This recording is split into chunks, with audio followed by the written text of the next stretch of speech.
Saat makan malam, ayahnya tiba-tiba menamparkan Joseph, lalu bertanya padanya apa ia Yahudi. Joseph menjawab, tapi, ayahnya tak berhenti. Ini bukan KDRT, tapi ayahnya melatih anak-anaknya. Di perang mengerikan ini, tidak ada yang tahu apa yang terjadi besok. Ia ingin kedua anaknya menyangkal mereka Yahudi. Ini adalah film yang diangkat dari kisah nyata. Saat itu, Perancis sudah diduduki Jerman. Orang Yahudi di sini diharuskan membawa tanda bintang 6 sudut. Mereka tahu, tanda itu untuk mempermalukan mereka. Benar saja, karena tanda itu, mereka didiskriminasi. Kakak Joseph, Maurice, juga ikut dihajar saat membantu. Ayahnya tahu, lalu segera menyuruh kedua putranya untuk pergi dari sana malam ini.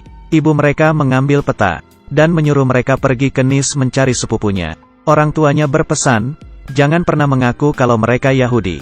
Malam pun tiba. Mereka segera meninggalkan Paris yang sudah diduduki Jerman. Ternyata, semuanya ingin melarikan diri. Tak lama, mereka tertidur di tengah kekacauan. Tentara Nazi datang. Esoknya, mereka sadar di kereta sudah tidak ada orang. Kereta terus jalan. Banyak orang yang loncat keluar. Tentara Nazi memburu mereka. Kalau sampai tertangkap, mereka pasti mati. Maurice membawa adiknya kabur. Tapi, tentara Nazi keburu naik. Mereka memeriksa identitas. Tamatlah riwayat mereka. Untung saja, seorang dokter melihat mereka, lalu menyuruh mereka duduk di sampingnya. Mereka hanyalah anak kecil, dan sangat gugup. Pastor memberi keduanya apel. Tentara datang. Nenek di seberang mereka ditangkap. Tentara memeriksa dokumen dokter, lalu melihat mereka. Dengan tenang, pastor melontarkan candaan. Meski tentara agak ragu, tapi karena pria itu pastor, tentara itu melepas mereka. Mereka lalu naik mobil. Joseph melihat banyak Yahudi tertangkap. Ia tidak tahu, dirinya begitu beruntung. Di jalan, ada seorang pria yang bisa menyelundupkan mereka. Maurice memberinya 2.000 franc. Mereka tiba tepat waktu, dan mulai menunggu. Yang datang malah mobil tentara Jerman. Mereka segera bersembunyi di semak-semak. Joseph menangis. Mereka mengira telah ditipu. Tapi, pria itu muncul, dan membawa mereka berdua menyelundup perbatasan. Di kejauhan, terdengar tembakan. Ternyata, beberapa Yahudi lainnya ketahuan. Untungnya, mereka lolos. Perjalanan masih panjang. Kaki Joseph sampai sobek. Maurice menggendongnya karena kasihan. Sesampainya di Nice, mereka bertemu lagi dengan keluarganya. Akhirnya mereka bisa hidup damai. Ibunya main biola untuk menghibur mereka. Tapi, suara ketukan di pintu merusak segalanya. Tentara Nazi datang. Mereka segera bersembunyi.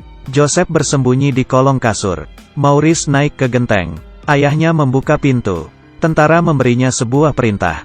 Saat mau menutup pintu, Maurice tergelincir, dan sebuah genteng terlepas. Tentara itu menjadi waspada. Untung saja, ibunya berkata biolanya jatuh. Orang tuanya memakai paspor Rusia dan lolos. Ayahnya tahu, kalau Nice sudah diduduki. Di sini berbahaya.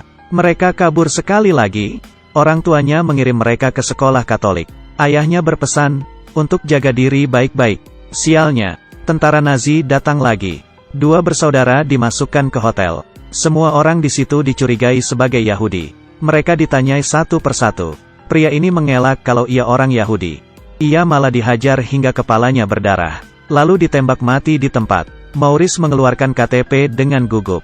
Petugas diam saja. Maurice bilang ia bukan Yahudi. Petugas malah curiga. Ia langsung menamparkan Maurice. Joseph juga menyangkal. Mereka ingat pesan ayahnya. Tentara menghajar Maurice hingga jatuh. Joseph melawan. Petugas inspeksi malah tertawa. Lalu, mereka dibawa untuk pemeriksaan fisik. Orang Yahudi akan disunat sejak bayi. Dokter tahu mereka adalah orang Yahudi. Tapi, dokter berkata ke tentara, mereka bukan. Joseph tahu, dokter juga orang Yahudi. Hari itu, dokter memberinya sebuah bola karet, lalu berkata kalau hidup bagaikan karet. Kalau mereka terus berusaha, pasti mereka bisa pergi dari sini. Tak lama, Joseph dan Maurice disuruh memetik tomat. Nazi ingin mengetes mereka. Saat mereka memetik tomat, tentara Nazi sengaja membuka gerbang untuk melihat apa mereka akan kabur. Nazi mencurigai sertifikat baptis mereka. Kalau mereka kabur, berarti pastor dan 2 bersaudara bohong. Dokter itu juga akan dibunuh.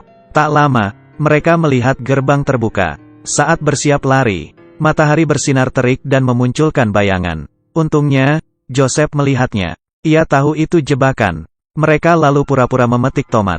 Pastor lega sekali karena ia juga hampir mati. Saat mereka di mobil pastor, dan tidak tahu harus bagaimana, tiba-tiba ayahnya muncul. Mereka sangat senang. Tapi, kebahagiaan tak berlangsung lama. Ayahnya mengirim mereka ke asrama, lalu pergi lagi. Suatu hari, ibunya menelepon. Ayahnya tertangkap. Di sana sangat bahaya. Dua bersaudara berjalan semalaman. Mereka sampai di kota kecil yang aman, lalu mulai mencari pekerjaan. Joseph menjadi loper koran, sementara Maurice menjadi pelayan restoran di komunitas Yahudi. Mereka berdua sering membantu menyelundupkan pesan. Sialnya, aksi mereka ketahuan. Suasana kacau.